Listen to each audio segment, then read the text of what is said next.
Hello, everyone. My name is Alexandra Silvestre, and I am the Learning and Development Manager here at Goodwill. Thank you so much for joining our Power Hour. Today, we'll be joined by IT to explain how we can avoid the dangers and pitfalls of shopping online during this holiday season. We all know, we can all envision what we've been taught about shopping during the holidays, of paying close attention to your purse, to your wallet, and to the bags of your purchased goods. Turning around for 1 second just to get a drink of water, and then coming back to your bags and noticing that they've been robbed by somebody in the mall who was following you closely and waiting for you to be distracted in order to take your purchase goods. But with internet shopping growing more and more each year, we're currently at 21% of all holiday shopping taking place online. It's important that we keep you safe during this holiday season, because that image of us shopping in a mall or in a store is not as common as it used to be. So before I introduce our panelists, I just want to go over our housekeeping items. After this presentation is over, which is currently being recorded, it'll be added to Lessonly and to our YouTube channel for you to view again if you like in the future, or for anyone to view who was unable to join us today. All of our participants are muted just to reduce some of our background distractions. We're all at work. I know that sometimes we can get distracted or interrupted by employees or by customers. So that's why everyone is muted. However, any questions that you have for our presenters, please feel free to put it into the chat box. And your questions will be answered either during the presentation, if time allows, or after our presentation. If you would like to share some of your emotions, if there's something that you enjoyed that someone said, if you are feeling something sad or frustrating, please feel free to use your reactions button at the bottom of your toolbar, where you can share some of those emotions, whether it's a high five, a praise, or thumbs down. And without further ado, I would like to present both of our presenters today.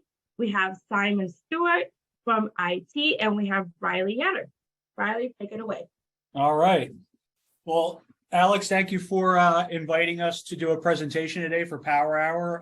We're really excited to do so. It's going to be extremely hard to follow up with how beautiful and smooth your introduction was, but we're going to do the best we can here. So as she had said, we're going to be doing a presentation today on safe online shopping. And with the time of year it is, the holidays coming up, the most busiest shopping time of the year, this would be a fantastic opportunity and a fantastic time and perfect timing to go over some tips and tricks on protecting yourself when shopping online. The first thing we'd like to do is introduce the team and put some faces to names. So, I'm James Yetter. I'm the Director of Technology. I've been with Goodwill going on about 7 years now. Chris is actually at a project site this afternoon and not able to join. But Chris has been with us about 3 to 4 years at this point, and he is a support technician level 2. I'm sure most of you have worked with him, and Chris. He's absolutely fantastic. Does a lot of our project work and also a lot of our network and systems administration. And Simon, if you'd like to introduce yourself, that would be great. Yeah, absolutely. My name's Simon. Just came on to Goodwill in September. The IT support admin. Just really been enjoying getting my hands on all kinds of different systems and helping out wherever I can. Awesome. So without further ado, let's get into some of the content here. These are the topics we're going to be going over today, and this is basically a high-level overview. This is by no means all-inclusive. There are several other security-related topics that you've probably seen and heard about through your travels that aren't on this list, but these are the items we're going to be going over today. And just to go over them really quick at a high level, and then we'll get into each one individually as we hit the slides. We're going to go over using familiar websites that you trust. We're going to be going over avoiding using public Wi-Fi when shopping and trying to stick to private or secure Wi-Fi networks. We're going to go over verifying website security and some of the things that you can look at as you're visiting the website to make sure that the site is secure, it's safe to shop at, safe to enter credit card information, so on and so forth. We're going to be going over the importance of checking your bank and credit card statements regularly. We're going to talk about phishing and email scams, which a lot of us are probably familiar with since we have been doing simulated phishing attacks against the company for several years now. So that's always a great topic to talk about, regardless of what time of year it is, but we'll go over that.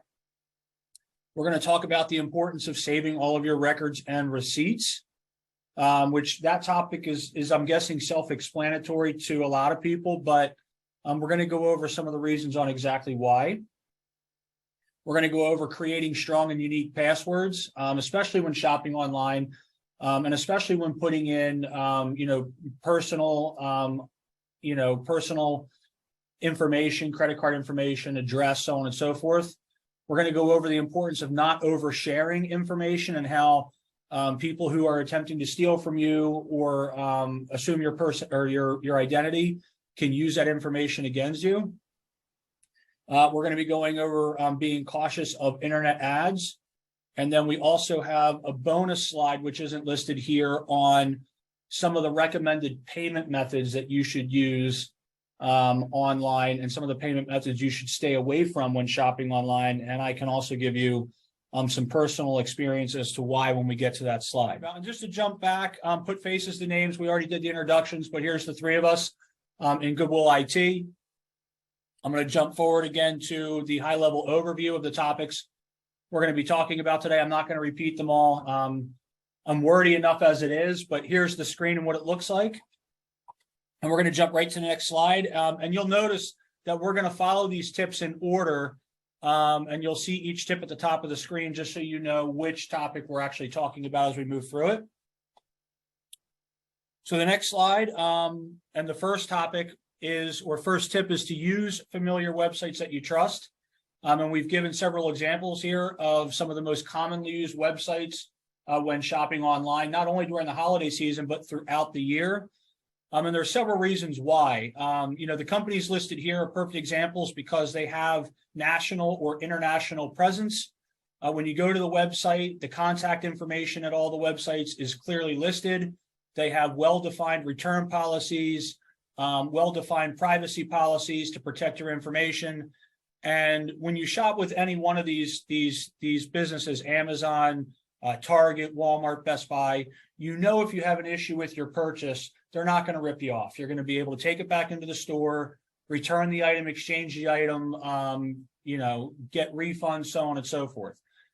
What you want to try to stay away from are some of the unknown businesses, unknown websites, companies that you really don't know, companies that when you search for them online, there's really not a whole lot of information about them because they could be fly-by-night companies that, they set up shop during certain times of the year.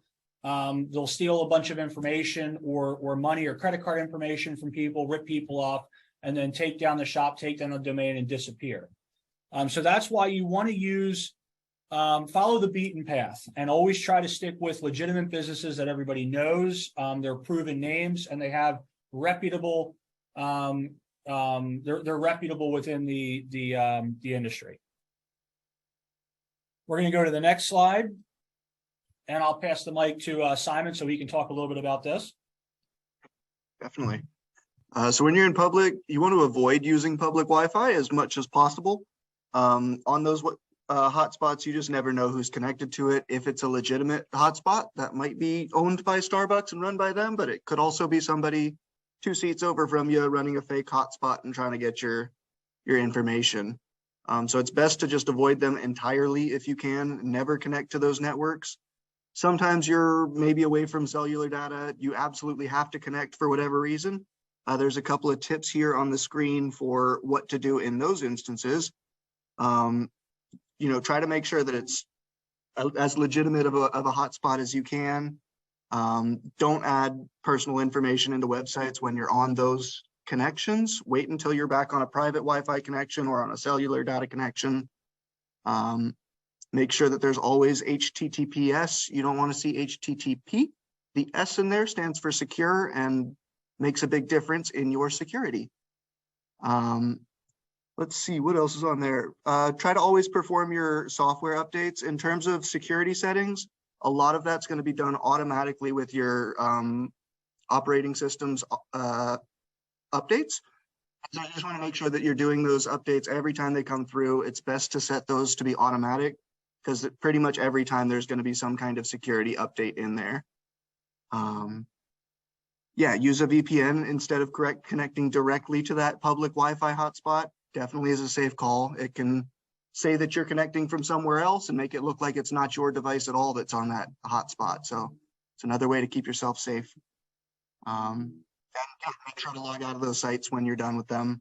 Again, best practice is to just not connect to public Wi-Fi at all if you can avoid it. And if I could jump in, I agree with Simon on that topic entirely, because again, and Simon has already mentioned a little bit, when you're on a public hotspot, you really have no idea who else is using that hotspot. You have no idea if people are running packet sniffers, and basically packet sniffers, they're programs that somebody can run on a device on a network that allows them to collect information and data being passed around by the other devices on that network. So again, if you're doing online shopping on a public Wi-Fi and you're passing the retailer your credit card information, your address, your first and last name, personal private information, you have no idea who on that network might be running a packet sniffer and collecting that information to use against you at another time, which is also very similar to man-in-the-middle attacks, which is also kind of displayed here on the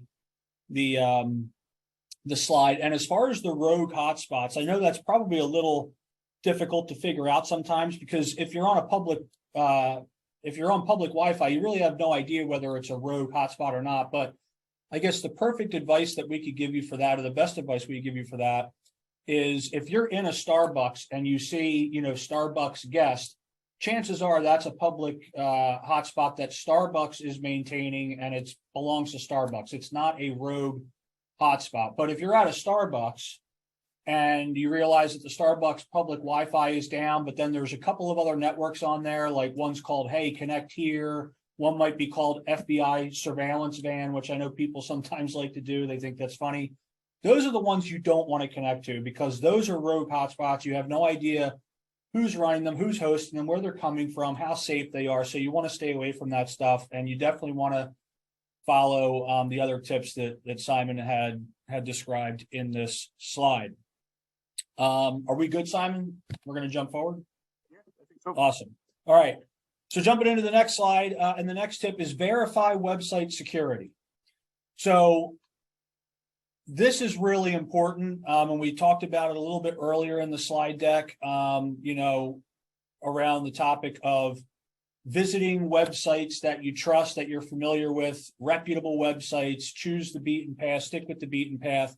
But here on the slide gives everybody a perfect example of things to look for on a website that will kind of give you the warm and fuzzy that it's a trustworthy website. The first one is a lot of times up in the top, the URL bar where the address or the website address would go. There's a lot of good information in there that you can immediately see.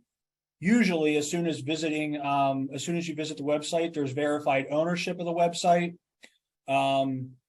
There's the HTTPS in the URL, which tells us that the website is secure. And I know Simon just talked about the S in the previous slide and what that means. And there's also trust seals, usually that come from the hoster of the website, whether that be Network Solutions, GoDaddy, Hosting.com. The major registrars internationally will typically put trust seals on the site that the site is secure and it's verified. So you're going to want to look for that when you're visiting websites and doing any of the online shopping. The other thing is most reputable sellers are going to clearly display their contact information. They're not trying to hide from you. They want you to be able to reach out to them if there's an issue. They want you to be able to call them or email them or chat with them. So usually that should be clearly displayed somewhere. There should be a contact us right on the main page. You're also going to want to look for their privacy policies. You're going to want to make sure that the website and the business respects your privacy enough, because if not, why would you respect them by spending money with them? That makes no sense. You want to make sure that they have clearly defined privacy policies as to what they're going to do with your information. And we're actually going to talk a little bit more about that later on in the slide deck. And then the other thing you're always going to want to do, and I do it every time before I buy something, is you're going to want to look for positive reviews. Not just on the website, because a lot of those could be biased, and the person who's running the website for that company in a lot of cases only going to put positive reviews. So you might want to just Google the business name and just see what comes up in the search results. And if you're seeing a lot of negative, they sold me crap, they took my money and ran, I haven't been able to reach anybody, so on and so forth, you might want to stay away from them and choose another business to spend your money with. And then on the right side are some examples of the websites you're going to want to stay away from, which is basically the opposite of the website displayed here on the left. You're going to want to stay away from sites that have unsecure connections, especially when you get to the shopping cart page, because the shopping cart and the checkout page are where you're going to put in your information.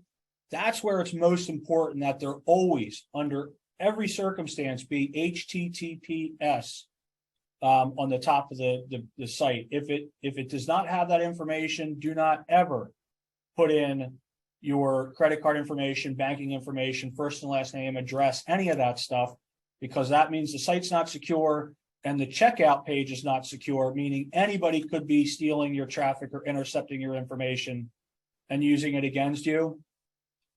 You're going to want to stay away from suspicious URLs. That's the address in the top.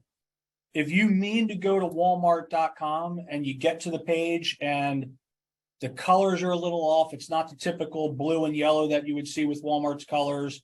The Walmart logo looks a little off, and you look at the address and it says, instead of Walmart.com, it says something like Wally.com or something like that. That might mean that you accidentally went to the wrong page, or that the page that you're trying to get to has been hijacked. So you're going to want to keep an eye on that. You're going to want to keep an eye on your browser security settings and your antivirus running on your computer. A lot of the technology within those programs nowadays will start giving you warnings that the website might be compromised, the website might not be safe. You might start getting spam warnings and things like that. That's something else to keep an eye out for. You're going to want to stay away from pages where the contact information isn't clearly displayed. It's almost as if they're trying to hide from you. They don't want you to be able to reach them. They don't want you to call them or email them. They want to take your money and run. So if they don't have clear contact information, well, if there's an issue with your purchase, who are you going to go to? How are you going to reach them? So that's something you want to look out for too. You're going to want to keep an eye on unsolicited pop-ups. You go to a website, and I'm sure we've all been to them before trying to purchase something. The website seems a little crappy, but you know what? We're just going to try to barrel forward anyway, but there's pop-ups all over the screen. Hey, buy this, do that, do this. That is meant to create confusion. It's meant to create a sense of urgency, and it's meant to have you accidentally start clicking on things that you don't necessarily want to click on because they're trying to get you to buy this and buy that and do this and do that.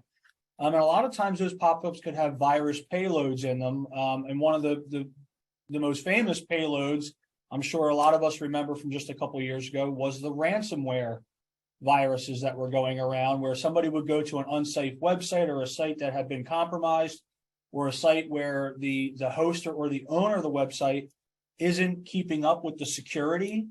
And because of that, somebody's infected the website, you click on a pop-up you don't mean to click on, and all of a sudden you're getting ransomware pop-ups and ransomware warnings on the screen. And then negative reviews, that's self-explanatory. If you go to buy something from somebody and they've got a ton of negative reviews, why would you do it? So these are the things to look for, to stay away from. And on the left-hand side of the screen, these are the things you're going to want to look for and the businesses you're going to want to stick with. We're going to move on to the next slide, and I'm going to pass the microphone back to Simon, so Simon could talk about the importance of this topic. So check on your bank and credit card statements regularly. Don't wait for the end of the month bill or a statement to check them, especially right now during holiday season. You're probably making more purchases online than you normally do. You just want to be on top of your bank account and make sure that, yeah, you're not getting unauthorized charges in there. If you do, brings us to our other point, is it's considered best practice to use a credit card for online purchases instead of a debit card. A lot of the time your debit card, obviously check with your bank, but a lot of the time your debit card is not going to be covered from fraudulent charges. So just in case somebody does get your information from wherever else, ends up making purchases on your card, you want to be able to have that way to turn back to your bank and say, hey, this was not me, and get some kind of recourse there. Yeah, and to jump in, Simon, the importance, I think it's pretty obvious to all of us, but the importance of checking your statements regularly or every 1 to 2 days is if somebody gets your information and they start making fraudulent charges against one of your cards and you check the cards every 1 to 2 days, the faster you're able to catch it, the faster you're able to minimize the damage that they're able to do. Where the opposite of that is if you're only checking your statements once a month, well, by the end of the month, they've cleaned you out. They've had weeks to do it. And at that point, trying to clean up the damage afterwards is going to be a lot harder for you. But if you're checking your credit card statements, your bank statements, any other payment statements every 1 to 2 days, it minimizes the amount of damage they can do. It allows the banks to lock that person out and protect your identity and protect your finances as quickly as possible. And the faster you find the problems and the faster you report them to the bank or the credit card companies, the faster you'll get your money refunded and get the messes cleaned up. All right, Simon, anything else on this topic? Nope, I appreciate the input. Thank you. All right. The next topic is beware of phishing email scams. So we talk about this throughout the year. It's always a good time to talk about email phishing scams. As most of you know, we do simulated phishing attacks against the company, just to basically harden our employees and, to teach them, best practices and safe email usage, not only to protect the company and our intellectual assets here at Goodwill, but also to protect you in your personal life at home when you're dealing with personal email on your personal computer or your mobile devices. But email phishing is typically a lot worse during the holiday season because this is the opportunity for people to send you fake coupons, fake sales. They're trying to solicit your business. They're trying to get you to do something that you typically wouldn't be doing the rest of the year. During the rest of the year, we're not shopping for Christmas or Hanukkah or New Year's or the holidays. So this is their opportunity to really try to get you with, in like I said, enticing coupons and so on and so forth. But you can see here on the info graphic, this was just 2022. Some of the percentages and the amount of damage that email phishing attacks caused people. And then on the right-hand side of the screen, we've got some of the tips to go through, and I'm just going to read down them really quick. Not going to go into too much depth on this slide because I think most of it is kind of covered, and we talk about this throughout the year, but don't always trust the display name. If you get an email from Mark Boyd, anybody can put any display name they want in the email. What you're going to want to look at, you're going to want to take a close look at the email address because the email address is a little harder to spoof or impersonate. But if you're getting an email and the display name says Mark Boyd and they're asking you to, send payment information or do something, but you look at the email address and it says, sstewart@gmail.com. Yeah, chances are it's really not from Mark Boyd. I would delete that email or report it. Number 2 is don't respond and don't click. If you respond to an email too quickly before verifying whether it's a legitimate email or not, then they've got you on the hook. They know that there's a real person at the other end of that email chain. They know that they've perked your interest. And they're going to continue to try to hammer away at you to see if there's a way to get your information or hack you. And always think before you click. Don't click on the links within emails. Usually links could throw you into another website that you don't belong in. The links could have virus payload in them. The links may try to get you to put in additional personal information or create a sense of urgency and put you in a situation you really don't want to be in. Number 3, pay attention to poor grammar and punctuation. If you're getting coupons or circulars or ads from Walmart or Target, you would think that their marketing and PR department, their editors, their website developers, you would think that the coupons and the ads are coming out very polished with no spelling errors. And if you get an email from Walmart with a 50% off coupon and there's tons of spelling errors, the grammar doesn't look right, and it's a mess, chances are it's not a legitimate email. Closely review the email signature. Won't talk too much about that. But yeah, it's the email signature doesn't match the person who it claims to be from. That's a mismatch there. Chances are the email's fraudulent. You want to avoid emails demanding an urgent response. And this is what we've talked about a couple of times in the slide deck, where they try to create a sense of urgency. Hurry up. You got to buy it now. You got 1 hour. Hurry. The clock's ticking. That gets people to kind of forget about being vigilant. It gets people to forget about security and protecting their personal identity and their banking information.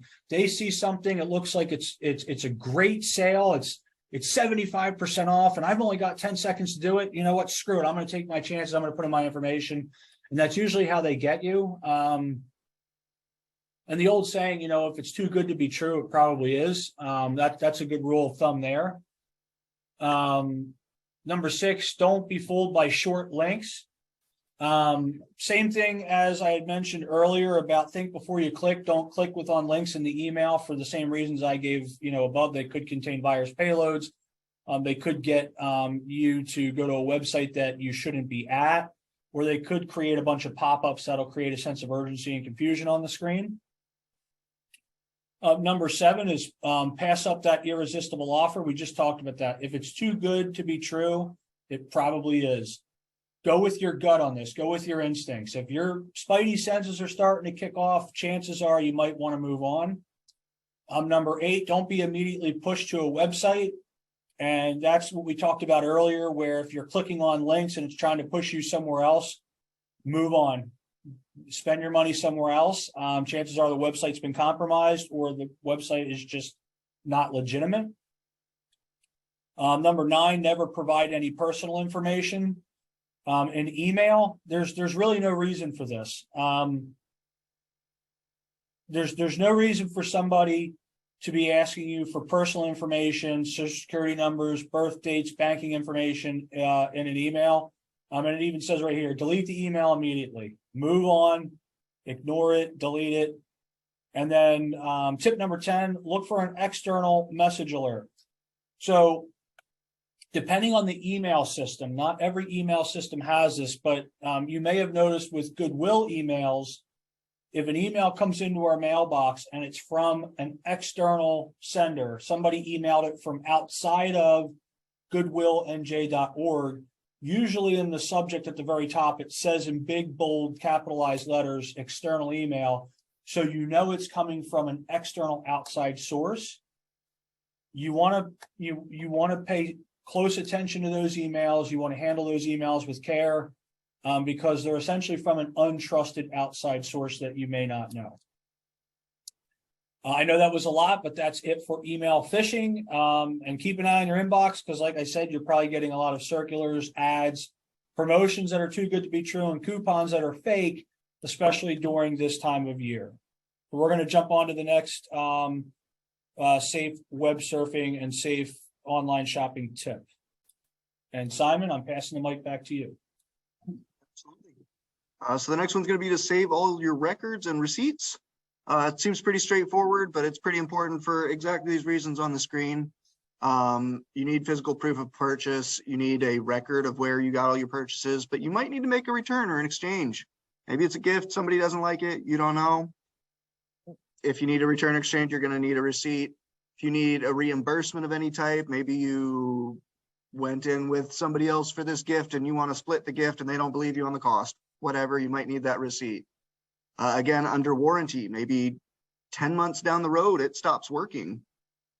You don't want to be out of your new device just because of that. If you have your receipt, you can go back and get your warranty serviced. Insurance purposes, again, you never know what might happen. You could have a disaster hit of any number of different types and suddenly not have that item. Maybe it doesn't work right. Maybe it's broken, whatever it is. It's always good if it's covered by your insurance to have that receipt so that you can actually get it covered by your insurance. Without having a receipt, you're gonna have trouble on all of those items.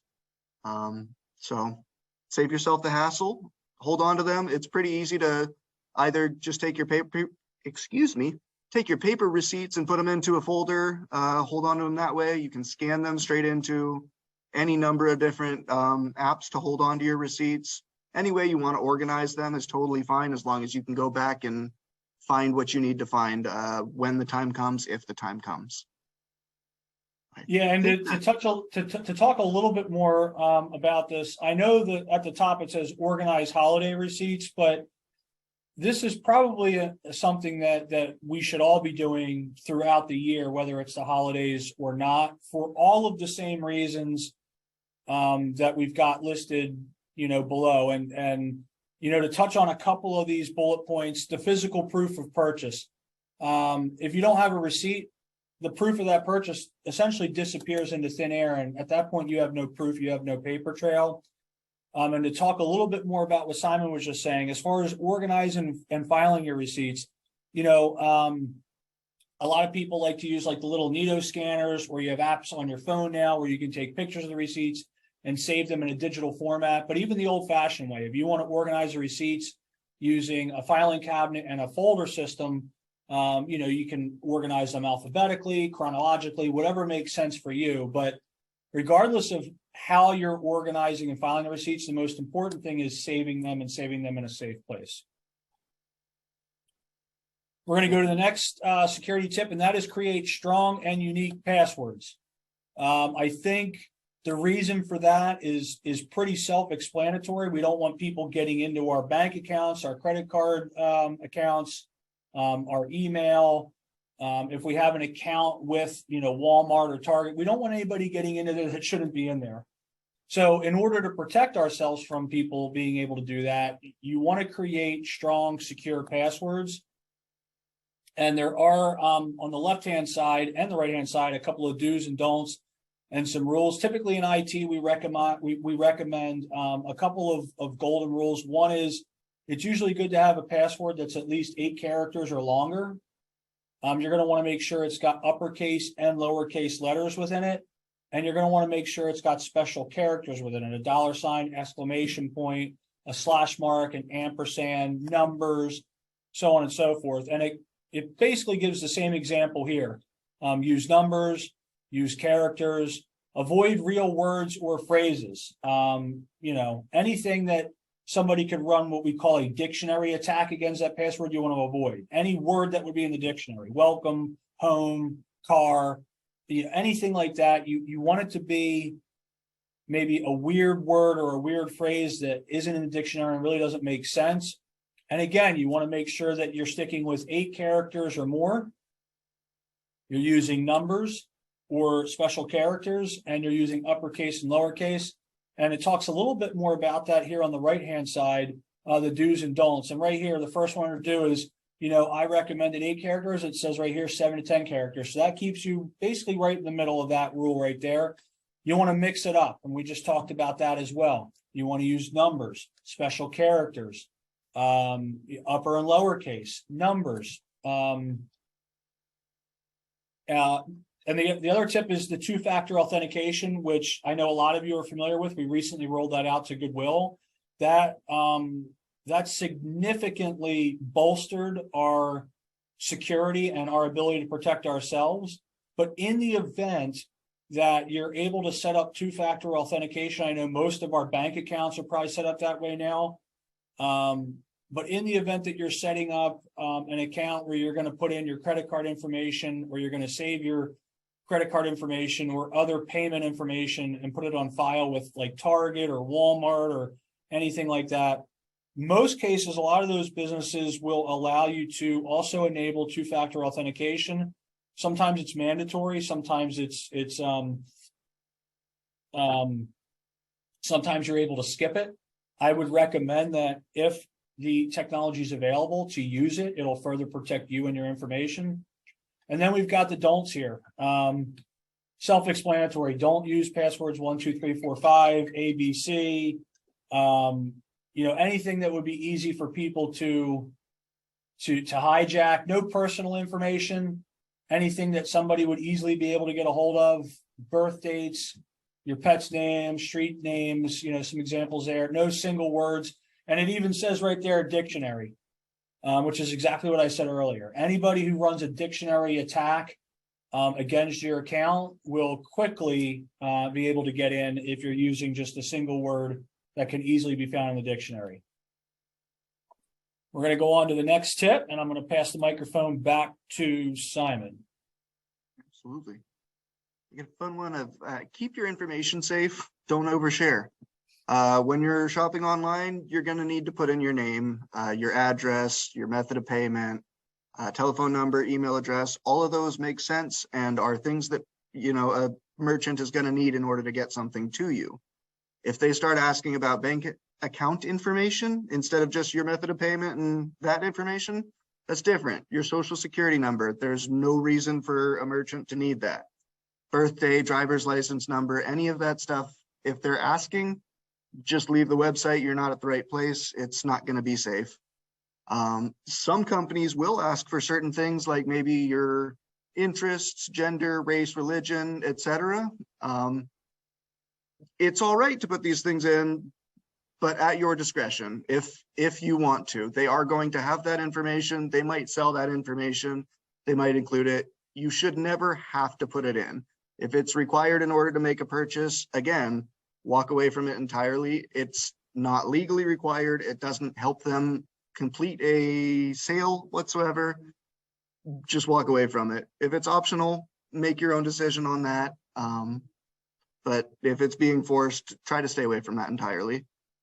The site's privacy policy. Every legitimate website is going to have a privacy policy. You can usually find it towards the very bottom of the page. It'll be a little link you can click. You want to look through that and see what the site is doing with your information. Are they selling it to third-party companies? Are they using it? What's going on with your information once they get it? Try to stick with the companies that are going to respect your privacy. You're bringing them business. They should, bring you happiness and wellness and security as well. In that sense. In general, try to default to giving up as little information as possible. It's just the safest thing to do, to not give information that people don't need. Yeah, just like with password managers as well. You can use services like GPay, Apple Pay, PayPal, Goods and Services, Shop Pay. A lot of those can hold on to your card information, so you can even avoid putting your card information directly into smaller sites that you might decide to trust, but yeah. Got it. Just other options. James, do you have anything else out there? No, I don't think so. We're going to jump on to the next tip, if that's okay. Absolutely. All right. So be cautious of internet ads. We've talked about this a little bit earlier in the slide deck. But internet ads can come through multiple sources. Internet ads can be through email, and we talked about that earlier during the email slide, where somebody sends you an ad that might be too good to be true, or a coupon that's too good to be true, or a solicitation of some sort trying to create a sense of urgency or a sense of desire for whatever it is they're trying to get you to do to get your information. But ads can also come up on websites. And we talked also a little bit about this earlier, where if you go to visit a website, most legitimate websites, you go to Target, Walmart, Best Buy, eBay, you're not going to have pop-ups all over the screen trying to confuse you and trying to get you to click on things and buy things that you shouldn't be buying, or taking you to places that you don't want to go. And that's a perfect example of ad stacking. Which is basically placing multiple ads on top of one another in a single ad placement with only the top ad in view, because that's the one they want you to click on. And that's what's going to create confusion. It's going to almost make you go cross-eyed. It's going to create a sense of urgency, and it's going to force you into, or attempt to force you into, doing something that you don't want to do.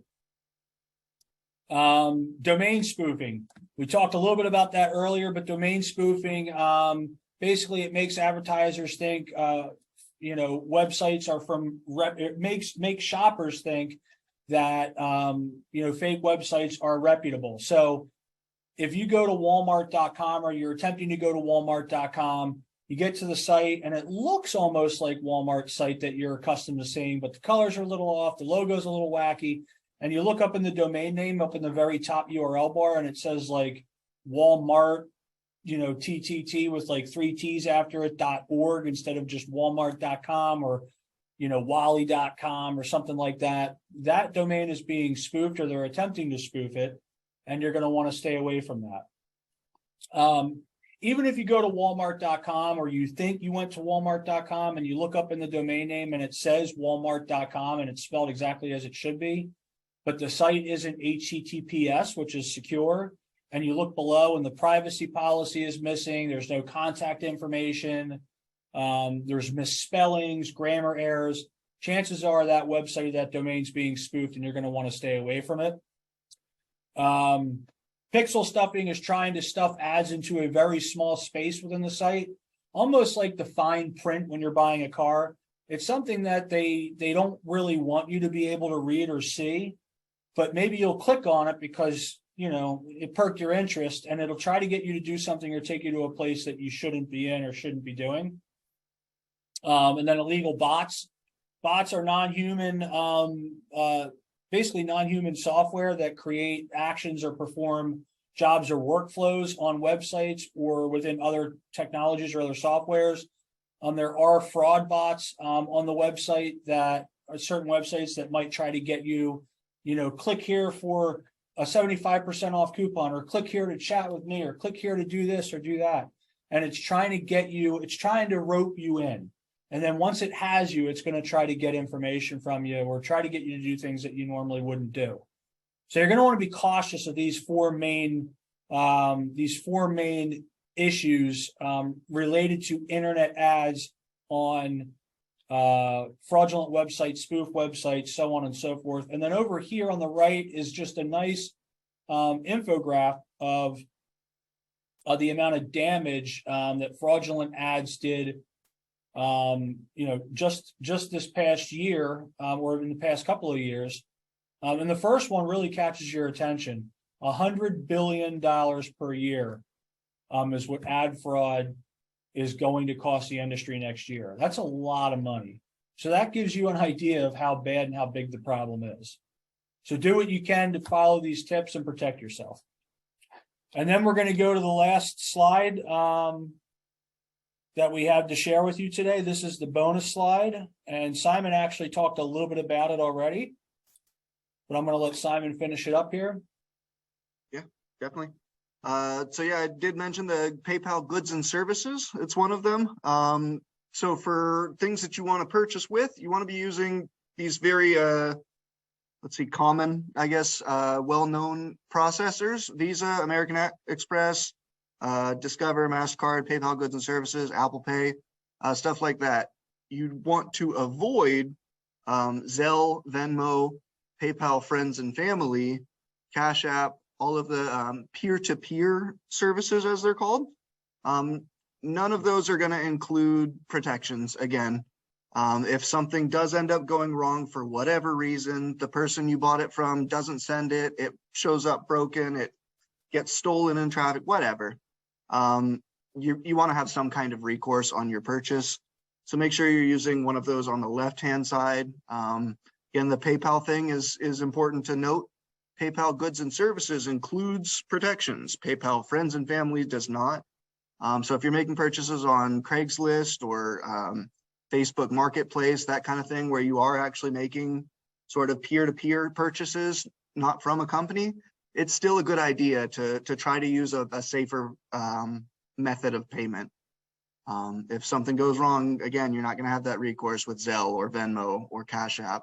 So, yeah, and to talk a little bit more about this topic, and Simon already touched on it, but the major credit card companies listed here under the use section, all of these groups insure the purchases and protect the buyer. So in the event that you're ripped off, you receive a broken product, they don't send you anything at all, or they send you something other than what you purchased, and you're not able to rectify it with the seller, all of the groups under the used category, in most cases, will refund your money, and they have several protections in place that will protect the buyer. But on the right-hand side of the screen, Zelle, Venmo, Cash App, PayPal, friends and family, as Simon had mentioned, these are peer-to-peer. They offer no protections. And I have a lot of personal experience with both of these.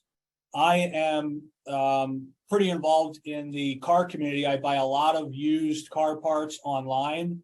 And I see people all the time within the car groups and the car forums that, maybe they, there was one guy, as a matter of fact, just a month ago that went and bought an $8,000 supercharger from somebody and made the mistake of sending the guy the funds via Venmo, and the guy ripped him off. The guy was a fraudulent seller, didn't actually have it, just put up a bunch of fake photos online, and unfortunately the buyer was screwed. He had no recourse to get his money back, and $8,000 is a lot of money, and it's unfortunate that he didn't use one of the payment methods on the left, or else he would have been protected and he would have gotten it back.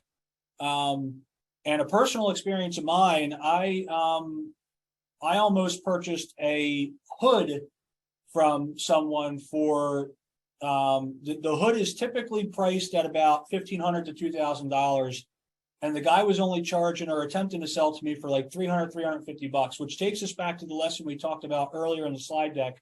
If it's too good to be true, it probably is, and that's the first thing that made the hairs on the back of my neck stand up a little bit. Why is this guy selling me a $2,000 hood for $350? And then the sense of urgency, which we talked about. He's, give me your address right away so I can set up the shipment. I want to get this shipped out right away. I'll get it shipped out within the hour. I need your payment information. Hurry up. I'm leaving for vacation. I won't be back for several weeks. I'm like, dude, you pump the brakes, slow down. I still have questions about the product. And he was really pushing me to pay him via Venmo, and he wouldn't give up on me paying him through Venmo. And I insisted on only paying him through my bank or a credit card. And he kept pushing Venmo. And after about 10 to 15 minutes of me insisting that I would only pay through my bank or a credit card, he completely disappeared. And then I took his information and I gave it to the car club community and said, hey, everybody, keep an eye out for this fraudulent seller. And as a matter of fact, a couple of people came by and said, oh, the same guy tried to sell me the same thing a month ago using the same pictures and said it was already sold when so it's a perfect example, and it's firsthand experience of why some of these payment methods here are safe and some of them aren't. And I hope me sharing a personal story about something that almost happened to me and something that I watched happen to another car club community member, you'll remember that, next time somebody's trying to get you to do something similar. So that is it. That was the last slide we had. We wanted to thank everybody for their time and their interest in joining and listening to everything. I know we covered a ton of content. We've got about 10 minutes left. I'm not sure if there's time for any questions, but I'm going to pass it back to Alex and let her take lead here. Well, thank you so much, Simon and Briley. We do have some questions, and actually good questions that I didn't think about.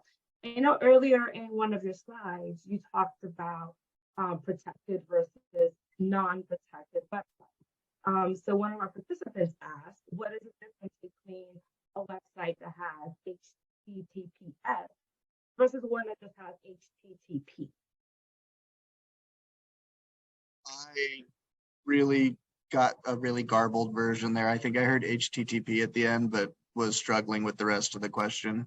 Sure. So what's the difference between HTTPS versus just HTTP? What's the difference between the two? Correct. Simon, do you have that answer? Do you want to take this, or would you like me to do it? Yeah, so HTTPS is going to include certificates, basically. To boil it down, it's pretty much the owner of the website purchases certificates from a third party that then says, this is a legitimate website. It's, using all the proper security features. It's doing everything that we know of to keep people safe. And so it's put up with that HTTPS. People on HTTP are not going to be going through that process. And so they don't have any kind of, certifying authority saying that like, this is actually a legitimate website. Yeah, and not only that, but with the certificates, the HTTPS means that when Simon refers to certificates, he's referring to an SSL certificate. SSL stands for Secure Sockets Layer, and what that does is it basically encrypts all of the data being passed back and forth between that website and the person who's visiting it. So that's why it's extremely important to make sure that the site has an SSL certificate. and that the traffic going to and from that website is encrypted, especially at the shopping cart screen and the checkout process, because that's where you're going to put in your personal information. So the S is just an extra layer of protection. Yes, several extra layers of protection. Yep. Perfect. Thank you. Another question that came in was regarding some of those third-party payment options. I see a lot of times that Zelle is marketed or attached to our bank accounts through our banking website. So why isn't that one protected like a Visa or MasterCard is? So that's actually a really good question, and I actually just went through that myself. And as a matter of fact, the story I told, I was a little off. I made a mistake when I was telling the story. The guy was trying to push me to pay him through Zelle, not through Venmo. And I assumed the same thing because Zelle is advertised through TD Bank, that you can make Zelle purchases through TD Bank. And I actually thought that because of that, TD Bank insures the purchases, covers the charges, and so on and so forth. But when I did a little bit more research, and if you Google, is Zelle secure through TD Bank, for an example, there are several articles and a lot of news that came up where TD Bank, I believe, was chastised for it, or I believe sued for it, because they were misadvertising or misrepresenting Zelle as being secure, because they're saying that you can make Zelle purchases through TD Bank, even though what TD Bank fails to tell you is if you make a purchase through TD Bank and it's your bank account and you made it directly from your bank account, in most cases they'll cover that and they'll insure that. But if you made it through Zelle, they will not cover it or insure it. And as a matter of fact, my sister-in-law works in the security department for TD Bank, and I asked her, hey, before I make this purchase with the guy, he's really pushing me to use Zelle and I don't feel comfortable with it. Is Zelle secure through TD Bank? And she said, no, it's not. It's not as secure as you would think. If you make a purchase through Zelle, TD typically will not cover the charge or protect the buyer. So I would still use extreme caution when using Zelle as a payment method. Now, I might be a little off on that depending on the bank. So I would definitely, if you're using, WSFS or, Chase or another bank, I would visit their website and take a look, or maybe even call customer service and ask them those questions so they can confirm for you. Thank you. And the last question that came in was about antivirus software and how can they protect you against internet buying scams? Can they protect you against internet buying scams? So antivirus by design isn't necessarily going to protect you from internet purchasing scams, but what most current antivirus systems will do is they have add-ons or plugins that the antivirus will also embed itself into the web browser. So it becomes part of Google Chrome, Edge, Firefox, whatever browser you're using. And a lot of times if you go to a website that is known to be fraudulent, or it has certain security concerns or security risks, most antivirus engines today will start giving you warnings that, hey, you might be at an unsafe website. Are you sure you want to leave? Or they'll put warnings up on the screen to try to prevent you from going to that site, or to try to get you to leave the site. A lot of times up in the top bar of the web browser, very, very top, you'll start seeing like red exclamations or red bells or red warnings. And not only the antivirus, but a lot of the web browsers now today have several layers of security and security functionality built into them that will protect you from visiting fraudulent websites, or they'll protect you from fraudulent pop-ups. Or I'm sure we've seen that all the time, where we go to a website and you can see up in usually the top right-hand corner, it'll say 2 or 3 or 4 pop-ups or ads were blocked.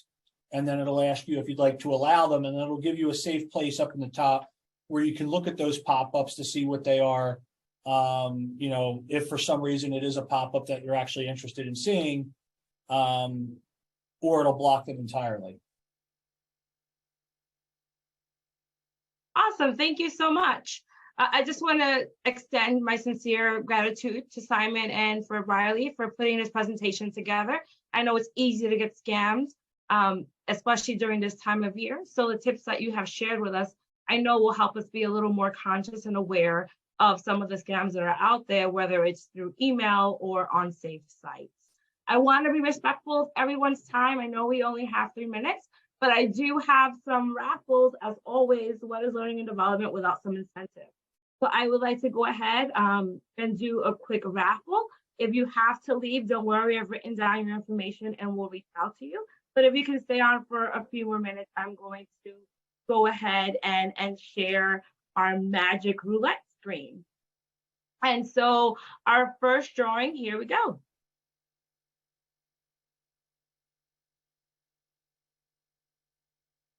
I hope that guy Cisco doesn't win. So the first person to win a $25 gift card is Tyler. Congratulations, Tyler. Unreal. Unreal, right? And now we have another drawing.